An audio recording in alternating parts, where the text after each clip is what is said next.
Here we are, and welcome to a super edition of the Friday Night Movie Podcast. It is our annual Super Bowl commercial breakdown with Bobby Buttons himself, the official marketing, advertising wizard of the Friday Night Movie Podcast.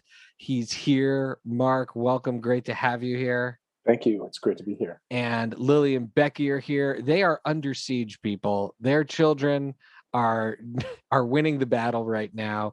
So I'm going to quickly just tell them, I love you guys. I hope you're feeling okay. I'm afraid to ask you how you're doing, but also I'm just going to jump in and tell you my story of how I'm doing.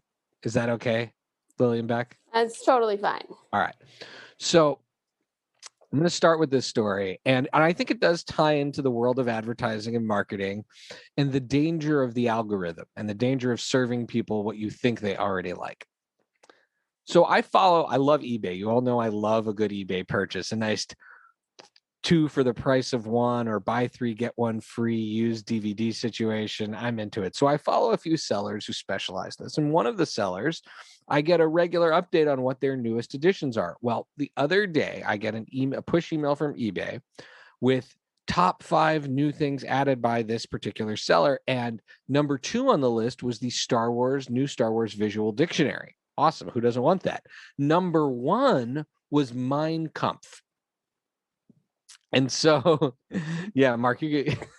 I mean, I'm on mute, That's but I'm so also insane. speechless. So, like, there's no sound. Like, there's no sound coming out of me. Number That's one, insane. Number 1 was Mein Kampf.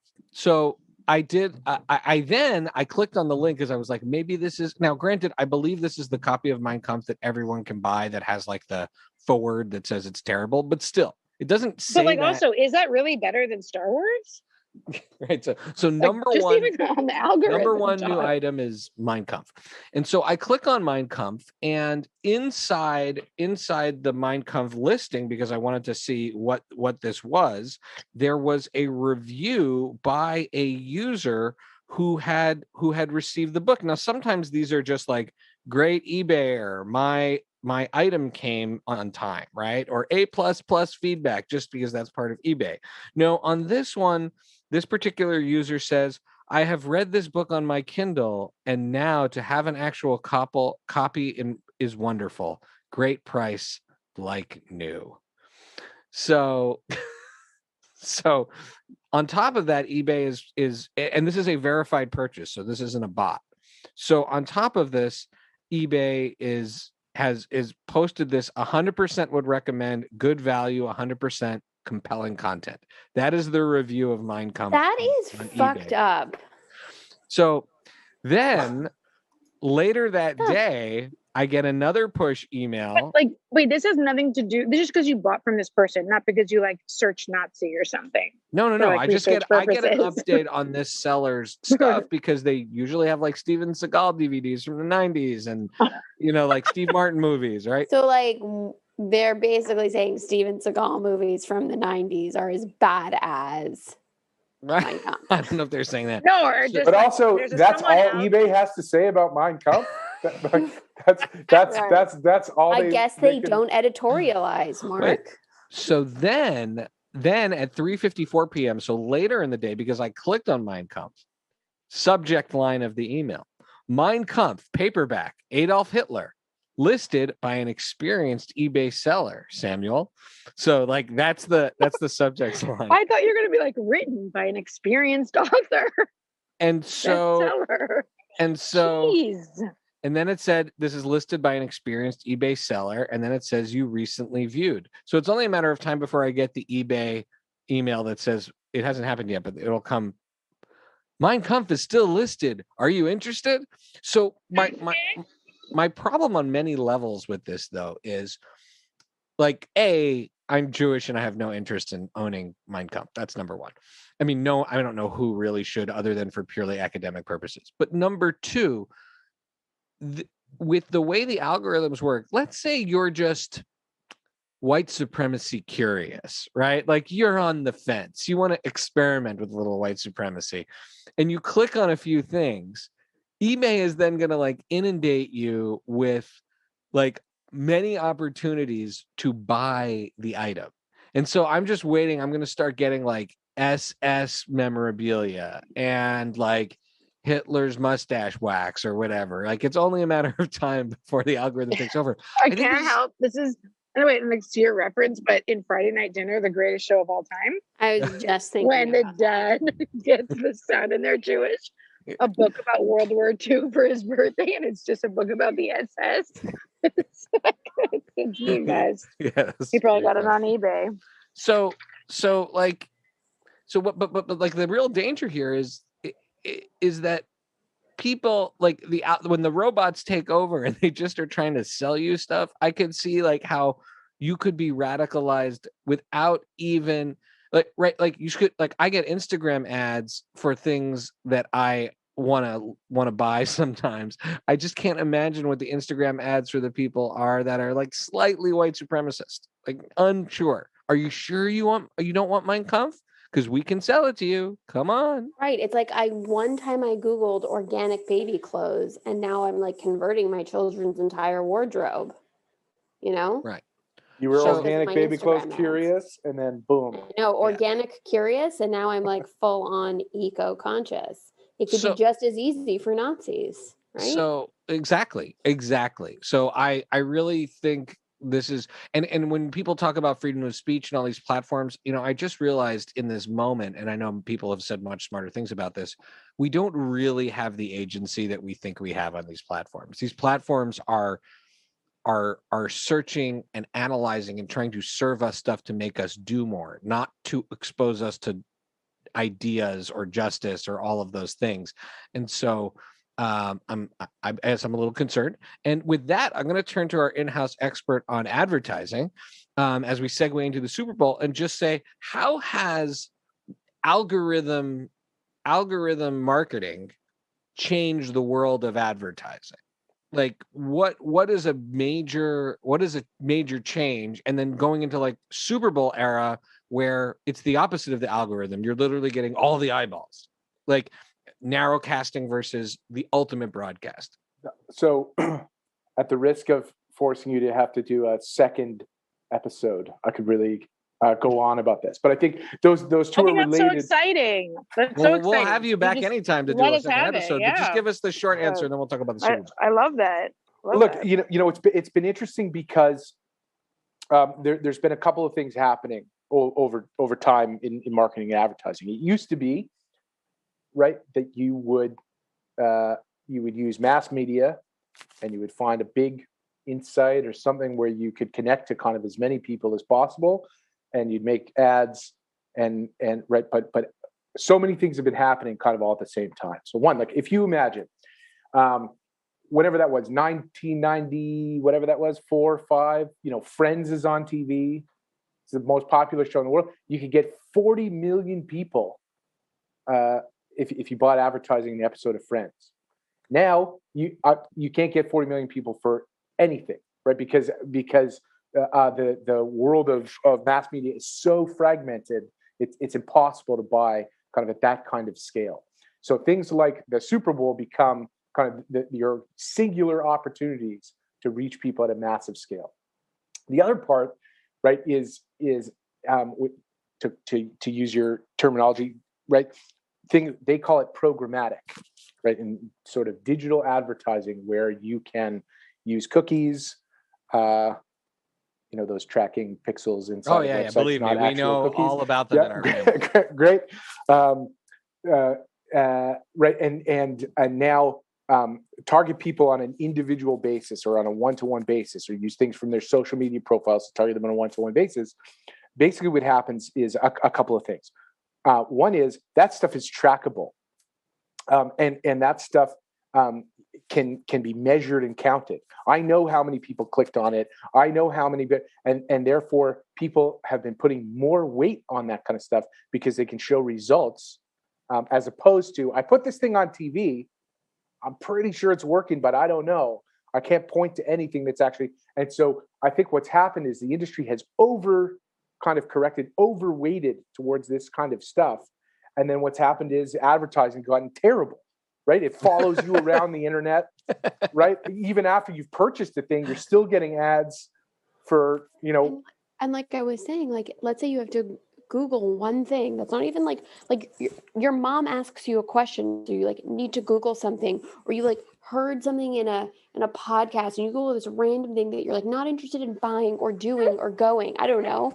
Like you look up, I don't know, Arctic spas because you heard something in a podcast. And then like for the next, I don't know, year, all you're getting is like flights to the Arctic and Arctic snowmobile rentals. And it's just like, it's unbelievable. Yes. So I get very anxious Googling things that I'm not 100% sure I want to receive ads for. I go the other way. I Google so many things that I feel like they don't know what your algorithm is, which I'm is why just you trying get to like my And they're news, offering you toilets. They're just offering you toilets on your Instagram. I'm consistently offered this one toilet over and over and over. But that makes me feel like they know you perfectly. Yeah, just do it. All right, well, let's get into the Super Bowl. This was a really interesting Super Bowl. This is a unique year. Everybody's at home. It actually supposedly had less ratings than other years. Mark, why don't you just set up the advertising environment concept going into this Super Bowl? It might have had less ratings because maybe there's a lot of people like me that didn't realize sports was still happening. Like I didn't know there was a Super Bowl. I swear to God, I did not know there was a Super Bowl until I started getting all of these ads from all or posts from all the food bloggers I follow being like Super Bowl snacks. And I'm like, oh, that's cute. They're still doing a Super Bowl themed one, even though there are no sports this year. That's amazing. I think also there's probably people who like would watch like to do something with friends for the Super Bowl, but like wouldn't. They're like sitting alone at their house. They don't give a shit. Yeah, like are not like, can the Bucks pull this one out? I don't know. Right. But if it was like a social gathering, they would have gone. That's interesting. I think that's fair. That's a really yeah. So what's the environment? Right. So Super Bowl, right, is the biggest. It's the biggest audience of the year. It's your chance to make statements. There are some brands that just show up in the Super Bowl or do it because it's going to be worth it to make a huge splash and get kind of all those people watching all at the same time. This year, on average, the cost for a 30-second chunk of airtime was $5 million, which is a pretty massive. It's been growing steadily. This is the highest. I was going to ask, is that the highest? Yeah. Yeah, that it's the highest that it's been.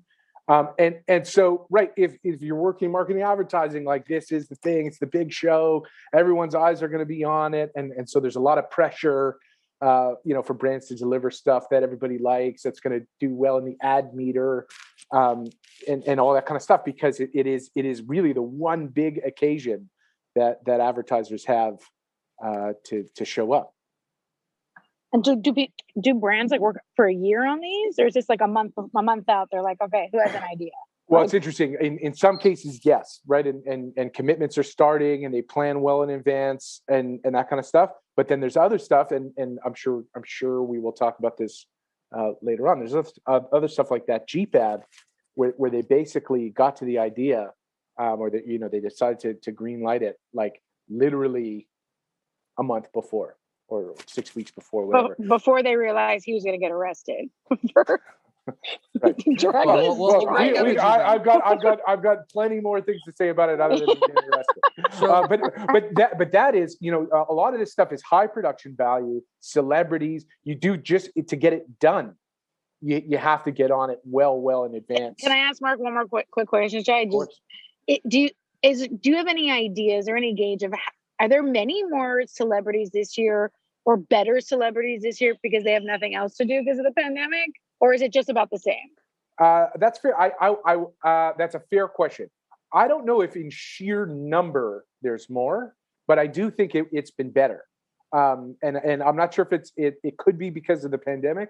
It could be because if you're going to kind of get return on your $5 million, you really kind of you got to spend that Jason Alexander money. I thought that's pretty good, actually. That's Shaggy money. But I feel like for Tide, that's like a reasonable get. Yes. Well, and the other thing that's been happening is just by way of how things have gone with the pandemic and spending. So when the pandemic hit, right, in whatever that was, the end of Q1, the end of the first quarter, second quarter last year, everybody stopped spending. They cut back their spend, right? And many of these companies, which are consumer packaged goods, right, that make stuff like laundry detergent, soda, chips, whatever, like, are doing amazing in the pandemic, right? In terms of sales, right? So people have money, I think, to spend in this case, which could also explain potentially why That's interesting. Thank you. That A class of celebrity. Okay, so one of the themes, or maybe this is, I guess, has been overlooming, but in a year where there have been such a major visible movement for social justice. Again, I don't want to say that it's new. The need and the movement and desire for social justice has been around, but this is a year that was very, very, very, it was very much in the mainstream zeitgeist in a way I don't think any other time in my lifetime. Brands like, for example, Anheuser-Busch, right? That's Budweiser, right? Like and Michelob. Right, well, right. So they said that they weren't going to do the Clydesdales or the Budweiser commercial, and my wife Allie was like, "Oh, that's so cool," and I was like, "Huh, that's interesting." And then I was asking, well, because they were going to donate the money that they were going to spend on those ads to social. But then we still got like Bud Light, and Michelob, and I just Bud Light's commercials to me have really, really suffered. So they mean just the Clydesdale. They were just not going to do the Clydesdale. For the Budweiser brand proper. Got it. But they did all the other brands. And there's a little bit of infusion of these like deeper messages in some of the different ones, but at the same time, so does it work for a brand when they do that? When they say, "Oh, we're staying out," but then you see all of their other brands. Like, does anybody really like think, "Oh, Budweiser versus Bud Light"? Like, I don't. I just that's Budweiser to me. No, it's a bit cheap, to be honest. Like that is them managing a portfolio of brands and saying Budweiser is not going to be in the Super Bowl. But the truth is, Budweiser was probably not going to be in the Super Bowl anyway. They weren't thinking, they were like, what's the best thing we could do for the Budweiser brand?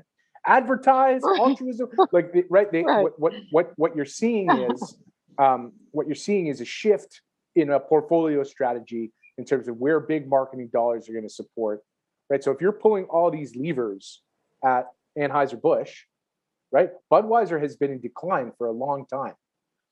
So are you going to, spend, buy, and in the past they've bought multiple spots in the Super Bowl. So you can spend $5, $10, $15, $20 million on airtime and then get the Clydesdales up and running, spin your agency up, and make these huge Super Bowl ads when your brand's in decline. You got to vaccinate the Clydesdales. Right. When in truth, probably they were never going to support Budweiser proper in the game because that hard seltzer category is a massive and growing category. It's outrageous how big it is. White Claw is the undisputed leader. Truly, which is a Boston beer company, who appropriated the Clydesdales, and we could talk about that also after, for Sam Adams. Right. So Bud Light seltzer is actually way behind in that, and that's where all the growth is coming from. That's what all the kids are drinking. That's what young people are drinking, health conscious people, whatever. And so that's where all the growth in this category is coming. They just want pure alcohol. They just want rubber alcohol with some fruit. Right. Well, I admit, I don't drink those, but that's how I feel. Budweiser is trying to pass off their exactly. That's why I said it's off as basically getting on the brand wagon of social justice. It's like Kendall Jenner handing out a Pepsi at a protest. Yeah, you're right. Well, I would actually say it's slightly different. Kendall Jenner handing out a Pepsi was horrible and egregious because it was in communication. Right? It was just tasteless. It was a horrible advertising. Super tone deaf. Yeah. Tone deaf. Horrible advertising. This is sneaky. This is basically like, we were never gonna advertise in this game.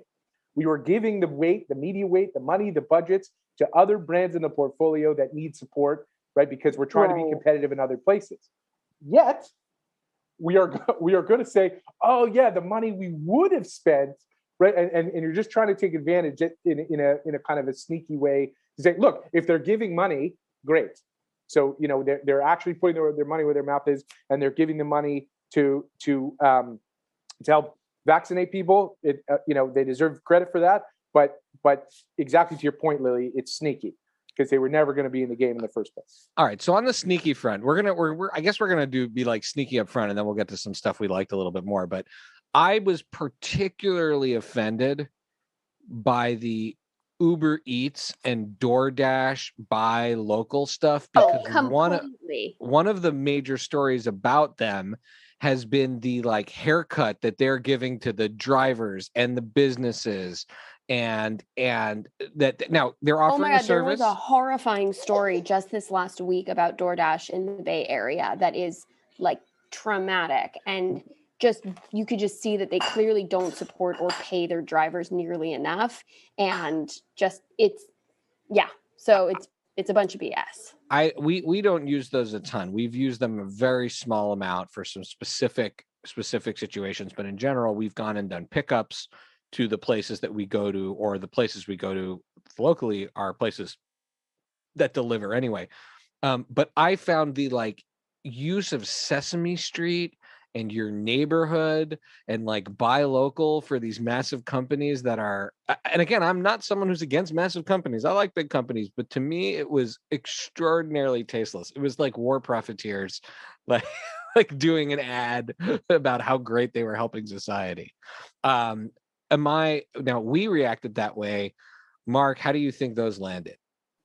To be honest, I think they probably landed pretty well. I agree with you 100%, and we're the same way. And I could tell you stories from restaurants that we kind of frequent here in Madison, just in conversation with people about how they're being worked over by UberEats, and right, they're taking massive.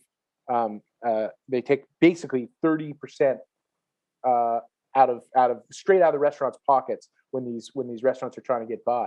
But I think the truth is, to the kind of uninitiated or the audience that doesn't pay attention or loves the convenience, I think they actually landed probably well, because creatively they were kind of some of the more interesting ads of the night. I think honestly, I definitely agree with you there. Yeah, I for sure agree with you. I think they had some of the better campaigns. All right. Okay, cool. All right. Okay. Even though it's terrible. Now let's talk about nostalgia. Now, this is something that I live with a lot of anxiety about, because I remember 70s nostalgia and being like, I don't really remember this stuff, but it's fun to see like a Starsky and Hutch movie with Ben Stiller. Okay. And now then 80s and 90s nostalgia is great. That's our sweet spot. But now that we're getting to I think the mid end of the 90s nostalgia, like the Shaggy It Wasn't Me commercial in particular, I'm worried that it's going to end soon, and suddenly we're no longer the people are marketing at, and we're just going to have like things marketed like this is what our parents must feel like when 80s things are marketed, where they're like, what? We were parenting, we weren't paying attention to anything. What did you see that it was floating around Twitter? Basically they said they were talking about the Wonder Years. So your point about this ending soon, I think, is interesting. They were talking about the Wonder Years, and so the Wonder Years was created in 1988, right? And it was set back to 1968. I saw that. Right, and so like basically, it's like it'd be 2000 if you did that today. Yeah, and we watched that with our parents, and it was this generational bonding. That's what the Goldbergs is like for us and our kids. Right. So I think to your point, like we're running out of runway probably on nostalgia. I don't know. I think there's part of it which is like there's something easy and fun about it. So if you're trying to do Super Bowl, you're trying to do right, they're like, yeah, the first thing advertisers think about is like, who's our audience? Who's our target audience? So who buys the chips? Mom. you know what I mean? Mom is 38 years old, whatever. She's got kids. Mom's clearly managing the Alexa, according to this campaign. Oh my God. That ad is a masterpiece. The Alexa ad? With Michael B. Jordan? No, I wanted to talk about that, but there's a symphony in the background of my house. But we can get to that later. But I'm saying, according to Mark's point, like who's the audience? Mom's buying the chips. Then it made me think of the Alexa ad. So I think there's a couple of things that nostalgia does, like you make a connection that way easy, right? Instead of when you're trying to appeal to an audience, you're trying to make some kind of a connection with some kind of insight or something. So, you have some companies be like, isn't it crazy being a mom today? Aren't you so busy? Like, there's that kind of stuff. And nostalgia is kind of a bit of a shortcut, which is like, remember this? That was fun. And you know what I mean? It's easy. And I think, look, something is going on from a pandemic perspective that has brought back the importance of a lot of nostalgia. One of the things Spotify was seeing, for example, in its data on what people are playing is stuff that is nostalgic to them, stuff that they remember as, from being kids or from high school or from being a fun time or whatever. There's something going on, I think, either with, some combination of pandemic, insurrection, climate change, existential, whatever that is. It's like how my dad talks about the 50s. Think about life in the 90s. It was awesome. I mean, we talk about the 90s. Compared to this, I mean, definitely. Yeah, pre 9/11 90s. God, everything was like amazing. Everything was friendly and great and fun and and everything was the internet was just starting. I don't know. So I think it's kind of an easy, fun shortcut, basically. I am curious what you guys think about. Yes, I love that throwback, and I know Shai, you have a lot to say about the Wayne's World. But then sprinkling on a little 2021 for the kids, I find that annoying. And the TikTok thing, I don't know if that was in the trailer for the commercial or the teaser for the commercial, the actual commercial, because now commercials have trailers and teasers. But yeah, I found that annoying as for someone who's loving the nostalgia. But if we can get into favorite ads, Shai. Yeah, let's get into our favorites. Oh my God. Did I love that Alexa ad? It was perfect.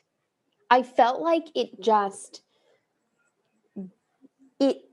would build, there was a build to it with each new little fantasy. There was a story happening and a build, and it was about the product, but not about the product. It was just the right amount where I'm in the background of my head, I'm oh yeah, it's about this device, but it's really about this very relatable fantasy of what if, or ooh, is that possible?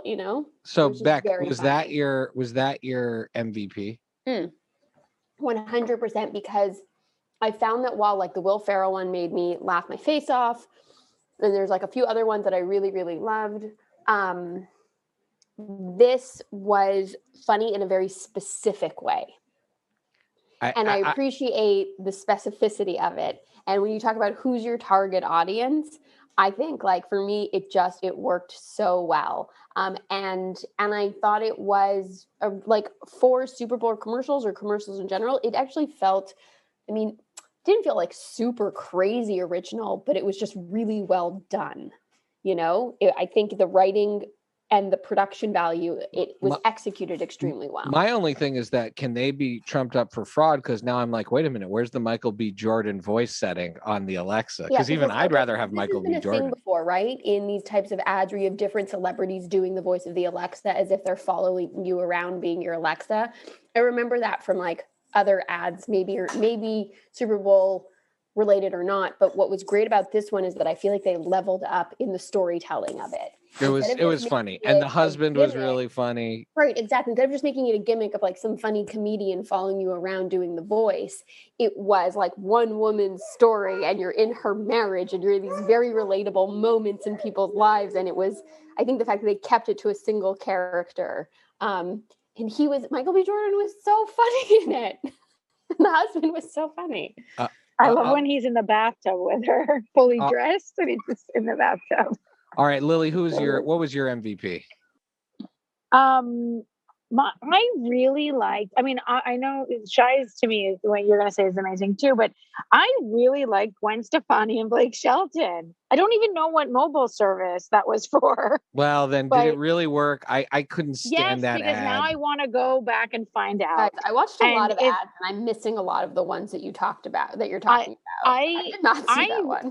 I thought that was great because whoever thought that up had the balls to call, or ovaries, I don't know if it was a man or a woman, call Gwen Stefani and be okay, can we please make fun of the fact that you're going to marry Blake Shelton? And then she was let's do it. And he obviously was fine with it. And I thought that was so great because, like Shai has said this before, we are seeing so much celebrities making fun of themselves, playing bad versions of themselves. But when it's done well, I think it just hits the mark and it's great. Can you describe the ad to me? I didn't see it. Oh, it's easy. Gwen Stefani calls Adam Levine and she's like, hey, I'm ready to start dating again. And she says the kind of guy she's looking for, a cultured, like she makes a list of all these things, but because her service isn't good, he only hears uncultured, country, like singer. Like she's like, maybe someone from out of the country. He only hears like country. And so he's at a bar, like, or like a restaurant, and Blake Shelton is like, has nachos and like wings or something. And he's walking right by him and he goes, nachos and wings. And he's like, huh. And then when she goes on this blind date that Adam Levine sets her up on, it's Blake Shelton. And the commercial's like, don't let your mobile service like ruin your life or whatever. Yeah, but it doesn't even make sense narratively because they end up in love. So to me, it's a commercial for a bad mobile service. I hated that commercial. Bronze tiebreaker. Bronze, go. Well, my favorite was GM Will Ferrell. Just so funny, made me think of Eurovision, which I loved. And I'm a GM customer, so it made me very happy about the brand. And it was it was environmentally friendly. So I felt like it was actually like connected with my values. I would also add to that, if I may, that like that's having been actually literally in the middle of working on ads for electric vehicles for another car company, like that. It's a hard proposition. I think it's very interesting the way that they've kind of come to attack it, because basically when you're looking at the world of electric vehicles, you have Tesla, which is, hot shit, tech bros, amazing, incredible, beautiful tech, whatever. And then you have like Nissan Leaf, which is, and so it's kind of baby Leaf. Yeah. And it's sort of a funny, right. Or Chevy Volt or whatever. Like it's underdeveloped. I love the Volt. Someone make me a good ad for that car. Because if you give me a good ad, I'll buy it. McCann, they're asking for it. And so I think it was just interesting from an example where it's like GM is taking up the mantle that this country ought to be making and selling EVs, and they made the car look great and went, as opposed to how else do you sell electric vehicles? Well, you don't have to fill up your gas tank very often, or it's good for the environment. Like there are so many roads to electric vehicles that are sort of either played out or people don't really care about. I thought this was kind of a great swing at something. And I like the competition angle, like that the Norwegians are beating us. What? Because I think that's a very American approach too. It was great. And that we can't find Norway. I was going to say the punchline of the whole idea that they're beating America, but then all the Americans end up in countries that are not Norway and they don't know where they are. I mean, it's kind of it really is a perfect punchline. It sums the whole thing up. I would watch that movie. And the tagline, Norway, we're coming for you, or something like that. That is quite well. All right. Plus, you have Will Ferrell. Like you could literally do anything. I'm impressed that they got him. Let's talk about LVPs, and I feel like this is just a great point to insert the Jeep commercial. The Springsteen Jeep commercial. I'll just go with like, I actually, there are certain elements of the idea of the country coming together that I think are really important, but on so many levels, this was the wrong way to do it. First of all, I don't buy Springsteen in that role. Springsteen is an extremely like left-wing politics person, and he is an extremely rich guy who is still playing this like man of the people thing. And on top of that, he's been selling this like Western image because of his last image about his last album and movie about the Western skies or whatever. So for me, like there are lots of things you could use Springsteen for. This was the definition of inauthentic and the incongruity with his message. And then on top of the fact that it was a car commercial and a message that I think is like very delicate right now, like very delicate message. And just dropping that on like, let's meet in the middle was so clunky. I just want to insert Shai, that it felt to me like it was made in the month before it was due. because of all the things you are saying, Shai. The inauthenticity, the casting, the script, But it all was. of it. That's what no, Bron I'm saying said. it. That's what Bron's what you're saying is that yes, it was like actually really only executed within like 6 weeks probably of the Super Bowl. It exactly what I felt when I was watching. I was like, so they just slap. They're like, here's an algorithm for things that. Here's an algorithm for Americana. We'll just slap it together. It's like a word cloud come to life. It's terrible. So, Mark, give us the analysis on the Jeep thing. Okay, I got a lot to say about it. Let me. I'll start with like a bit of maybe hopefully some insight in terms of like how it came to life, and then I really do want to make a point that you were talking about, Shai, in terms of meeting in the middle, whether that's possible. Okay, so Jeep.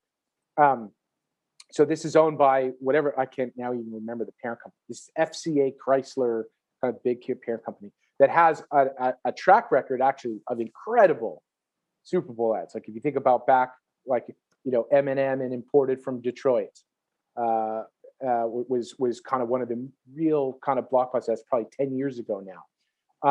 And then it's sort of interesting. They got a lot in 2012. I don't know if you can remember that. They had an ad which was. It was called It's Halftime in America. It was Clint Eastwood, pushing the country back to, get back on its feet.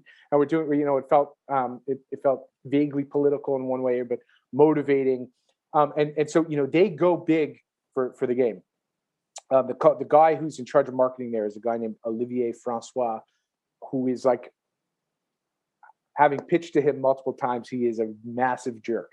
In fact, as I was talking, this is in the days before Zoom. Pitching to him, he could only join in a video conference. We were all the way to Detroit, and we waited for 90 minutes to get in front of this guy. And he can only join from video conference from Italy, and he's standing there, and we're in the middle of the thing. I'm in an impassioned, and here's why this is what. And the guy literally gets up, walks off screen, and it's just like gone. He comes back minutes later. I was like, should we keep going? I don't know. Anyway, so he's like a crazy music. He tells the story to everybody about how he went to Eminem's house and convinced him to be in this thing. And so you imagine, Bruce Springsteen in this thing. It's because he really wanted to make an ad with Bruce Springsteen.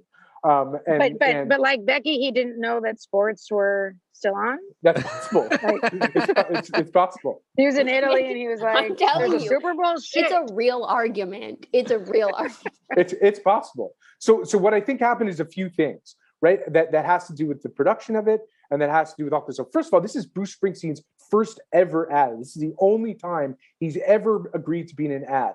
And as a massive Bruce Springsteen fan now, I'm like, it just it never meet your heroes. Good. Never meet your heroes. Well, and this and is then that moment. And then I think exactly, Becky, to your point, like the time. So it was shot by the guy that he collaborated with to shoot Western Skies. That movie, which is why it looks like a commercial for that movie, which is a whole separate thing I have issues with. Right. So now there's a question of who wrote it, who had the vision for it.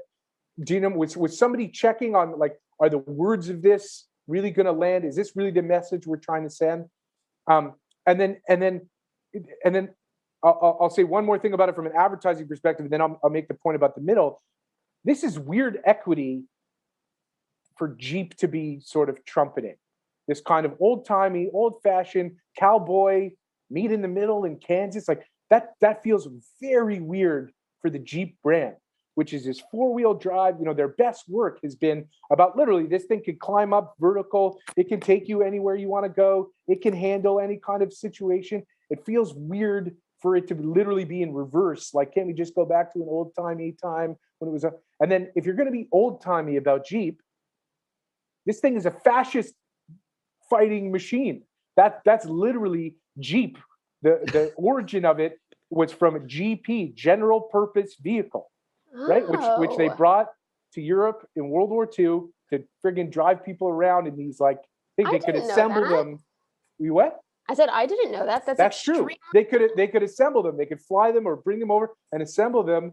That's the origin of Jeep. I want to see that anti-fascist Jeep commercial. Well, that's what I'm saying. So right to the next point is this meeting in the middle is a compromise that cannot be made, right? Let's just go back. Let's just all go in the middle. The middle is a shitty place at the moment. So that doesn't mean the people can't be unified. That's amazing. Right? Mark, just tell it. Mark, tell it like it is. Well, I know. I mean, what I mean is like that Someone doesn't mean should countries shouldn't be get you in the unified. room with those people, because It doesn't mean people shouldn't see eye to eye. It doesn't mean people shouldn't try to understand each other.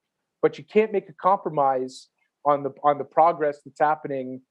Like the middle he's referring to is a left-right middle thing.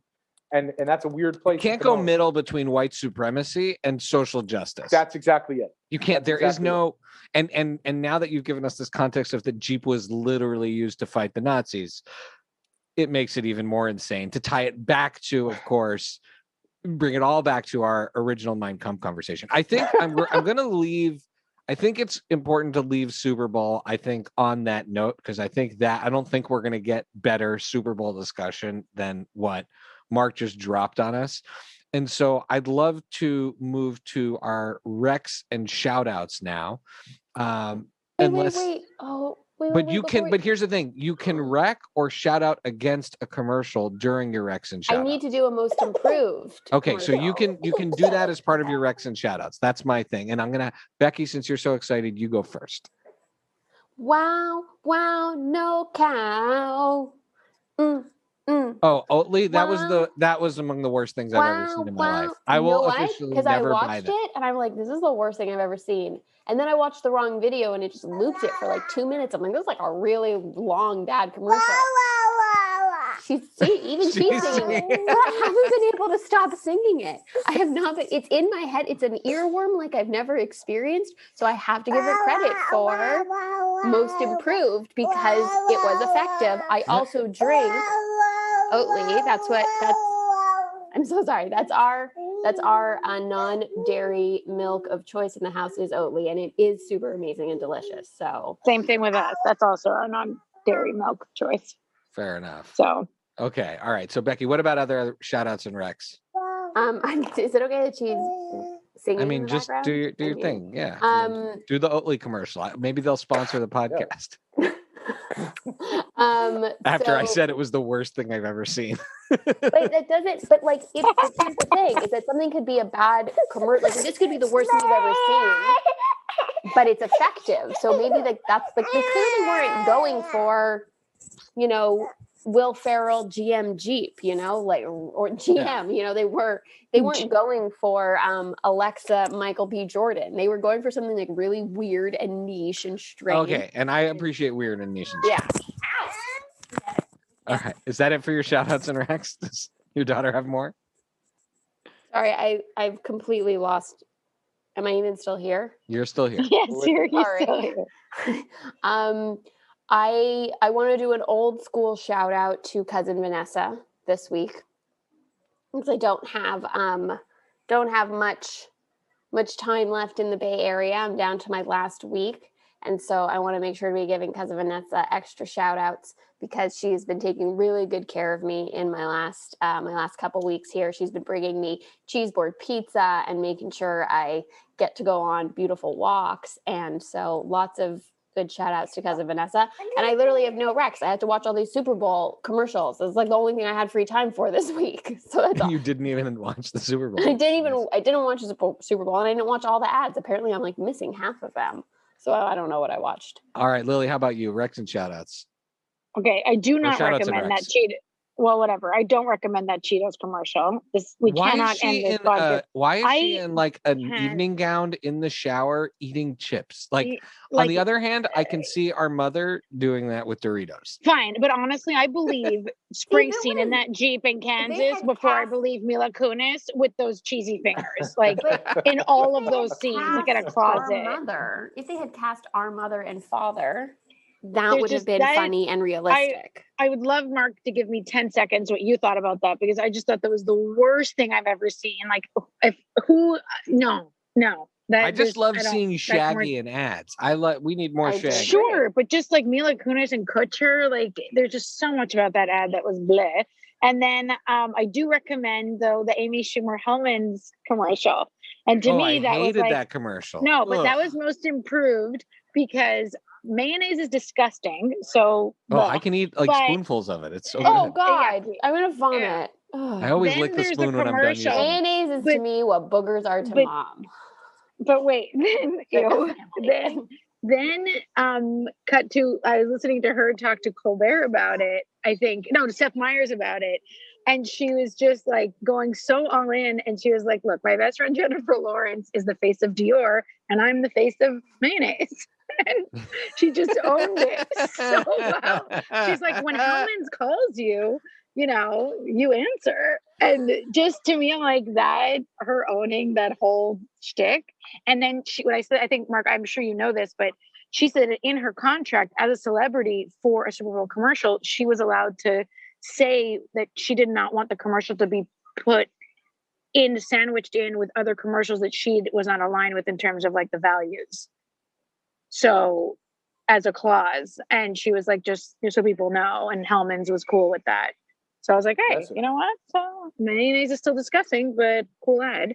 And just we're watching season 2 of The Code, Australian suspense show about hackers and like journalists, and I like it. So I'm recommending it. All right, Mark. Okay. What about you? Your shout outs and recs. Have any of the shows I recommended to you recently? Have you been able to sneak them into the schedule? The honest truth is no. We tried the Patriot. But we didn't get into it. We tried a couple episodes. We didn't get into it. You got to watch the Patriot all the way through. It's more for you. The Patriots. But it's worth it. The Patriot really is a great show, and the music is amazing. One thing that we did get into, which has been interesting, is Rami on Hulu, which has just been really, really interesting. It got really off the rails in the second kind of season from a storyline perspective, but I thought it was really, especially at the beginning, incredibly interesting about from an insight perspective into an Egyptian American family and guy in the US. And so in that way I thought it was really, really interesting. It's also I don't know if you guys know the show or if I feel like you guys I don't know the show. That's no. really cool. Well, he won the Emmy, was it, or the Golden Globe or something for the best actor for the show. Is that true? I don't have Hulu, so I can't watch it. Yeah. Well, he got recognized last year for it. It was really just incredible. Like not this year, last year. I just felt like best actor in musical or comedy. There is such a almost in the way I'm trying to think of an example. Like almost in the way Transparent handles contemporary American Jewish experience.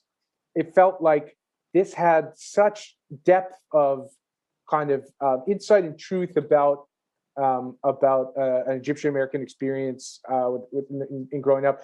Some really powerful stuff, which I thought was cool. Was kind of really incredible. It's a great rec. Thank you. Also, interestingly, there's a character, Steve, who is severely physically disabled, right, in a wheelchair, like really physically disabled, severely. And what is interesting about the way he's portrayed is he's a total asshole, and which is so different from the way normally you have just a very one-dimensional, sympathetic portrait of somebody like that. And anyway, we've been watching that. Gets really off the rails in the second season, but I think as a piece of TV, it's pretty cool. That's really cool. I talked for too long during that segment. That's really cool. No problem. That's okay. I'll give my recs and shout outs and recs. it. I have a number of them this week.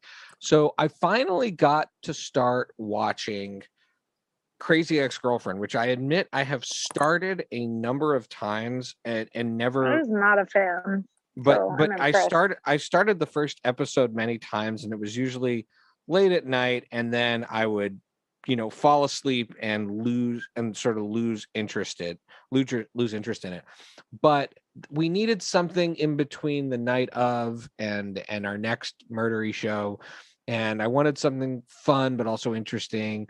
And so we watched the first 2 episodes, which I would say almost is like a pilot movie in a way, because it really just sets up the rest of the show.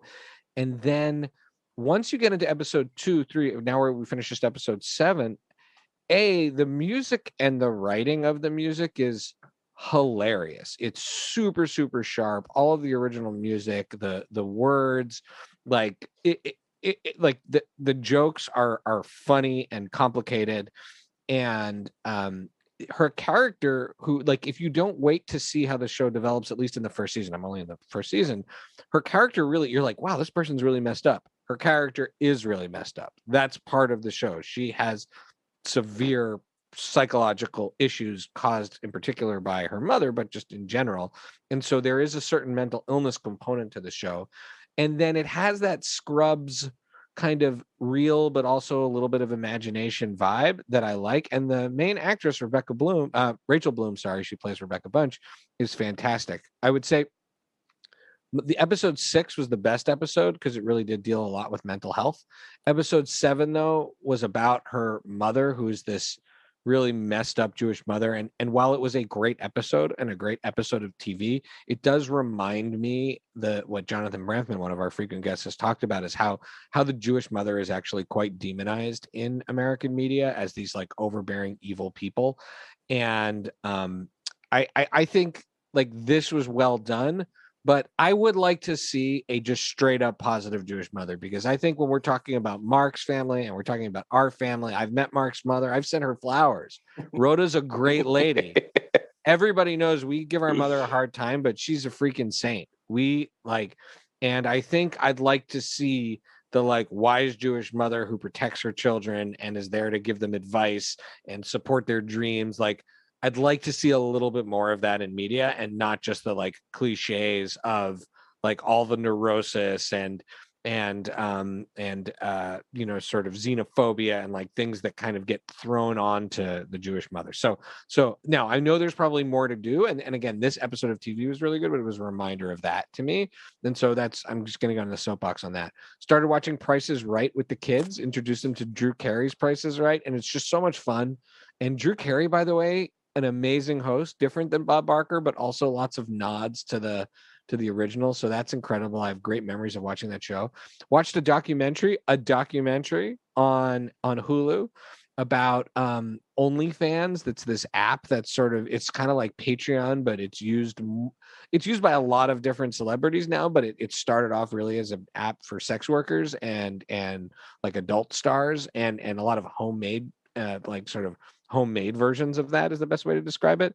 I thought it was really interesting. It's only an hour long. And one of the great threads in it was this debate about celebrities getting into the business of using OnlyFans and what's that done and whether that's helped or hurt the smaller creators. And I think that's a great thread. We watched a lot this week. Little Women, Greta Gerwig version. That's just a superb movie with superb acting and such an awesome way to bring that movie into this era. And the last third of it is really special. The first 2/3 we were all kind of confused, but the last third really wraps it up really well and makes the rest of it work. And the acting is off the charts. So that's amazing. And the subject of, because we were looking at movies with the word little in it, I also started watching Little Shop of Horrors, and the kids have walked in and out of that and mostly been like mad at me and terrified, although there's a little bit of intriguingness. That is a cool movie. That, the creature effects, the music, like that movie is awesome. And last but not least, we introduced our kids to Legally Blonde last night, and it was a huge hit. And next up, Legally Blonde 2, Red, White, and Blonde. So those are all the things. Oh, and I want to give a shout out to, when I talked about Crazy Ex-Girlfriend, Robin Coomer has started listening to our podcast, and she's a Crazy Ex-Girlfriend fan. And she said that I thought you were just going to call her a crazy ex-girlfriend. No. She's a fan of the show and was psyched for me to pitch it to you guys. And so you should check it out. And also she heard my appearance on Leah Jones's Finding Favorites podcast, where I talked about cereal, and she shared that she loves Golden Grams, and I said my sister Lily's favorite is Golden Grams too. Best cereal ever. Mark, you let me know if you get a campaign for that one. Golden Grams? Golden Grams. The greatest cereal This of all was time. amazing having you on. I feel like I really learned a lot, and it was. I did learn. It was so cool to hear your explanations. You know, I feel like we got a lot of behind the scenes info on this. And Well, I had an awesome time. and But we didn't get Mark's favorite though. Did Mark say his favorite of all of them? Oh yeah, what was your favorite? Let's end on that, and then do our socials, and then we got to close out. Sure. Yeah.